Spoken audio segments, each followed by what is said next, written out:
অতএব আমরা খুব স্বচ্ছতার সঙ্গে আমরা যা করছি এর সুফল আগামী 50 বছর এই রাজ্যে সরকার পাবে। আমরা ডাটা ব্যাংক তৈরি করে নিচ্ছি। আপনি ভাবলে অবাক হবেন, বিধবা ভাতাও পুরুষদের দিয়ে দিয়েছে। যেখানে হাত দেওয়া হচ্ছে তো ব্রিগেড প্যারেড ময়দানকে জেল বানাতে হবে। আপনি যেখানে হাত দিচ্ছেন, কেউ আসবেন নবান্নতে, আমার টাইম নিয়ে চা খাওয়াবো আপনাকে, আপনি যেখানে হাত দিবেন সেখান থেকেই পচা দুর্গন্ধ হচ্ছে। অতএব এইরকম গুরুত্বপূর্ণ সিদ্ধান্ত আমরা নিয়েছি। মহিলাদের সরকারি বাসে আমরা free ride, zero value ticket করে দিয়েছি। আর ওরা বলেছিল নাকি আমরা এনে মাছ খাওয়া যাবে না, আমরা মা ক্যান্টিনের নাম মা আহার করে নেক্সট উইক থেকে সপ্তাহে 2 দিন মাছের ব্যবস্থা করছি। আমি আশা করবো তৃণমূলীরাও গিয়ে ওখানে 5 টাকায় মাছ খেয়ে আসবে। আর বাকি অনেক পরিকল্পনা আছে। 22শে জানুয়ারি আমাদের বাজেটে আমরা ঘোষণা করব। আপনারা একটু অপেক্ষায় থাকুন, একটু সাসপেন্সে থাকুন, সেটা চাই, সব বলে দেওয়া উচিত না। আর কেন্দ্রীয় সরকারের সঙ্গে মাননীয় প্রধানমন্ত্রী তিনি নিজে সব মন্ত্রীদের বলেছেন আমাদের ফোন অ্যাপয়েন্টমেন্ট চাইতে হচ্ছে না। केंद्रीय मंत्रीरा प्रत्येके फोन करছেন, বলছেন ये साहब का ऑर्डर है, बंगाल को खड़ा करना चाहिए, पूरा मदद करें। আপনি অবাক হয়ে যাবেন, মনোহরলাল খট্টরজি থেকে শুরু করে পরপর মনসুখ মান্ডি থেকে শুরু করে উসনি বৈষ্ণব থেকে প্রত্যেক দিন মন্ত্রীরা আসছেন। যারা আসতে পারছেন না ভার্চুয়ালি আমাদের সঙ্গে মিটিং করে গুরুত্বপূর্ণ সিদ্ধান্ত নিচ্ছেন।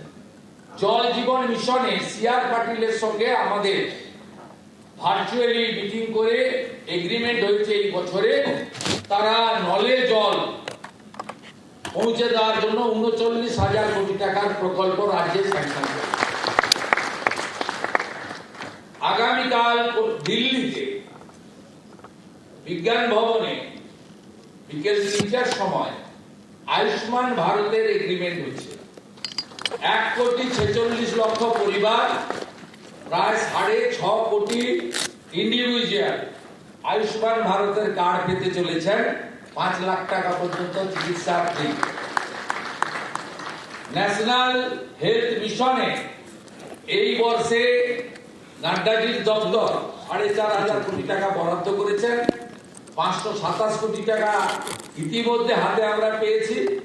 প্রত্যেকটা স্বাস্থ্য কেন্দ্রের নাম হচ্ছে আয়ুষ্মান মন্দির এবং আমাদের স্বাস্থ্য ক্ষেত্রে ব্যাপক পরিবর্তন আপনারা লক্ষ্য করবেন।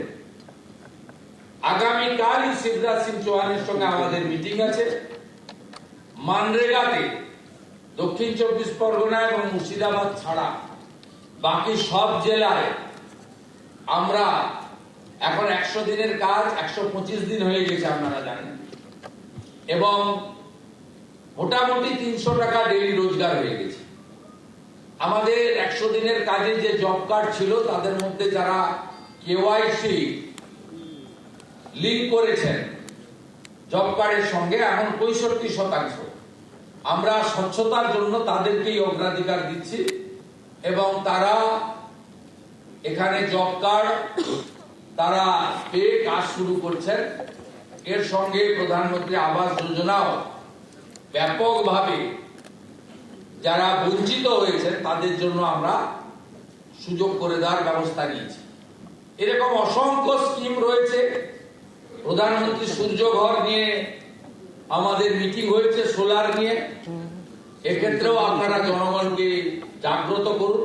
আমরা সম্পূর্ণ 1 বছরের পরিকল্পনা আগামী 22শে জুন রাজ্য বাজেটে রাখছি। আর সংকল্পপত্র আর যা যা আমরা বলে গেছিলাম আমরা পর্যায়ক্রমে সেটা করব। আমাদের কর্মচারীদের পে কমিশন 7 কমিটি গঠন করা হয়েছে। এরিয়ার দিয়েও আমরা আসার পরে প্রায় ৩ লক্ষ কর্মচারী এবং পেনশনার যাদের ডিউ ছিল তাদেরকে আমরা 16 থেকে 19 ক্লিয়ারও করেছি। বাকিটাও পর্যায়ক্রমে আমরা করছি এবং ডিএ সহ অন্যান্য বিষয় 22শে জুন বাজেটে আমাদের থাকবে।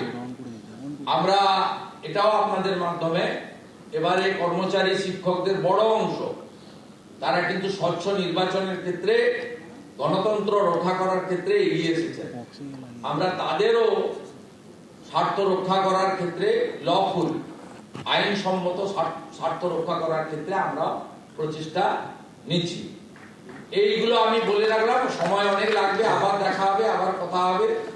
আমি আপনাদের কতগুলো কর্মসূচিতে সহযোগিতা চাইব। ইতিমধ্যে 5 তারিখ বিশ্ব পরিবেশ দিবসে মায়ের নামে একটি গাছ সব পুরসভা ব্লকে অনুষ্ঠিত হয়েছে, খুব ভালো করে হয়েছে। আমরা এবছর 1,10,00,000 গাছ লাগাবো মায়ের নামে একটি গাছ। আমরা এই কর্মসূচি নিয়েছি। আমাদের প্রধানমন্ত্রীর 12 বছর সম্পূর্ণ হচ্ছে। 5 তারিখ থেকে 21 তারিখ যে প্রোগ্রাম চলছে, মাননীয় লকেট চট্টোপাধ্যায় সমন্বয়ের দায়িত্বে আছেন। আমরা সরকারি কর্মসূচি সফল করার ক্ষেত্রে আপনাদের সহযোগিতা চেয়েছি। 5 তারিখের প্রোগ্রাম খুব সাকসেস হয়েছে। 3 দিন প্রত্যেকটা ব্লকে এবং মিউনিসিপ্যালিটিতে, বড় ব্লকে 2 জায়গায়, ছোট ব্লকে 1 জায়গায়, বড় মিউনিসিপ্যালিটিতে 2 জায়গায়, ছোট মিউনিসিপ্যালিটিতে 1 জায়গায়। কলকাতা কর্পোরেশনের ক্ষেত্রে প্রত্যেকটি বড়োতে আমাদের জনকল্যাণ শিবির হচ্ছে 15, 16, 17, 3 দিন ব্যাপী। সেখানে ভারত সরকার মাননীয় প্রধানমন্ত্রীর নেতৃত্বে এবং রাজ্য সরকার একযোগে কি কি পরিষেবা জনগণকে দিতে পারে সেটা আমরা জনকল্যাণ শিবিরের মাধ্যমে করব। যারা বিভিন্ন স্কিমে, পিএম কিষাণ সম্মান নিধি থেকে, শ্রম দপ্তরের একাধিক স্কিম থেকে, আমাদের প্রধানমন্ত্রী সূর্য ঘর থেকে, স্বচ্ছ ভারত থেকে, রাজ্যের অন্নপূর্ণা যোজনা থেকে, বার্ধক্য ভাতা, দিব্যাঙ্গ ভাতা থেকে শুরু করে যা যা প্রকল্প আছে কেন্দ্র এবং রাজ্যের, সেখানে নাম নথিভুক্তকরণ করতে পারবেন। এবং সেই কর্মসূচির ক্ষেত্রে আমরা বিস্তারিতভাবে তাদেরকে জানানোরও ব্যবস্থা নিয়েছি। আপনাদের সকলের মাধ্যমে জনগণের কাছে এই বার্তা পৌঁছে দিতে চাই, যাতে জনগণের অংশগ্রহণ হয়। 208টি কেন্দ্রে আমরা জিতেছিলাম, একটি কেন্দ্র আমাকে ছাড়তে হয়েছে, 207-এ আমরা আছি।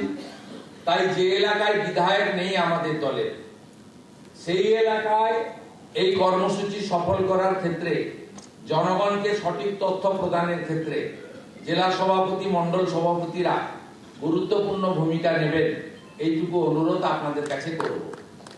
আপনারা জানেন 1947-এর 4 এপ্রিল থেকে 6 এপ্রিল তারকেশ্বরে হিন্দু মহাসম্মেলনে পশ্চিমবঙ্গকে ভারত ভুক্তির সিদ্ধান্ত গৃহীত হয়েছিল ডক্টর শ্যামাপ্রসাদ মুখার্জির নেতৃত্বে।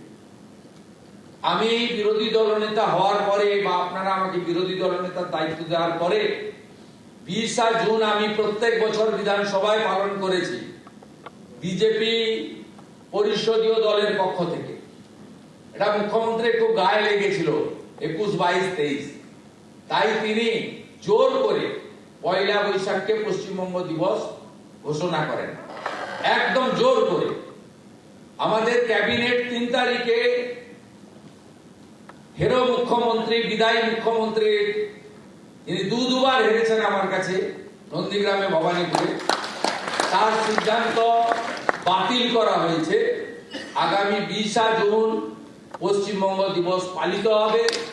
1947-এর 20 জুন ডক্টর শ্যামাপ্রসাদ মুখার্জির নেতৃত্বে 58 জন হিন্দু আইনসভার সদস্য, 21 জন যারা পাকিস্তানে যেতে চেয়েছিলেন তাদের পরাস্ত করে 58-21 ভোটে আমাদের ভারত মুক্তি ঘটিয়েছিলেন। তাই কপালে টিকা, গলায় গেরুয়া দিয়ে আমরা এখনো বন্দে মাতরম, ভারত মাতা কি জয়, জয় শ্রীরাম বলতে পারছি, নইলে আমাদের আজ বাংলাদেশে থাকতে হতো। তাই আমরা 20 জুন পশ্চিমবঙ্গ দিবস পালন করছি। অত্যন্ত খুশির খবর, মাননীয় প্রধানমন্ত্রী ওই দিন পশ্চিমবঙ্গ সরকারের আয়োজিত তারকেশ্বরের কর্মসূচিতে উপস্থিত থাকবেন।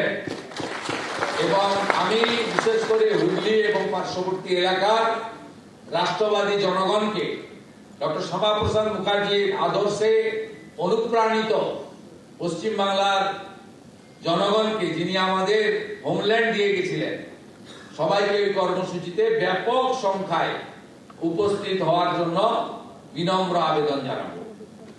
এবং আমাদের 5 তারিখ থেকে শুরু হওয়া কর্মসূচি 21 তারিখ বিশ্ব যোগা দিবসে শেষ হবে। এর আগে দলগতভাবে সামাজিক সংগঠন, ব্যক্তির উদ্যোগে যোগা দিবস পালিত হয়েছে পশ্চিমবঙ্গে। এই প্রথমবার পশ্চিমবঙ্গে সরকারি উদ্যোগে যোগা দিবস পালিত হচ্ছে। আমরা আজ থেকে তার ক্যাম্পেইনিং শুরু করেছি। আজকে ওয়ার্ল্ড সাইকেল ডে ছিল, আজকে সাইকেল যাত্রা হয়েছে। আগামী 9 তারিখ মনসুখজি, প্রতাপ ভাইরা আসবেন, প্রস্তুতি শুরু হবে। 19 তারিখে হাফ ম্যারাথন হবে যোগাকে সফল করার জন্য। আপনাদের সকলের অংশগ্রহণ সহযোগিতা প্রার্থনা করব। এবং 21 তারিখে কলকাতায় যে সেন্ট্রাল যোগা দিবস পালিত হবে তাতে মাননীয় প্রধানমন্ত্রী নিজে উপস্থিত থাকবেন। আর আপনারা সবাই নিজের নিজের এলাকায় যোগা দিবস পালন করবেন। হঠাৎ করে যোগ করতে যাবেন না। আয়ুষ দপ্তরের প্রোটোকল মেনে 1 সপ্তাহ আগে থেকে প্র্যাকটিস করে যোগা দিবস পালনের অনুষ্ঠানে যাবেন। এইটুকু আমার আবেদন। এবং আপনাদের কাছে খুশির খবর আমরা দিই যে আমরা কেন্দ্রের মতো রাজ্যেও আয়ুষ দপ্তর আলাদা করে তৈরি করতে চলেছি, যার ফলে পশ্চিমবাংলার মানুষের অনেক কল্যাণ হবে। আমি অনেক কথা অনেকক্ষণ ধরে বলে ফেললাম, ভবিষ্যতে আবার দেখা হবে। সবাই ভালো থাকবেন, সবাই আমাকে সহযোগিতা করবেন। আর আমার যারা গুরুজন আছেন, নেতারা, বয়সে বড়, প্রাণ খুলে আশীর্বাদ করবেন আপনাদের ভাইকে। সবাই ভালো থাকুন। ভারত মাতা কি জয়। বাংলার আওয়াজ, বাঙালির আবেগ, জি 24 ঘন্টা।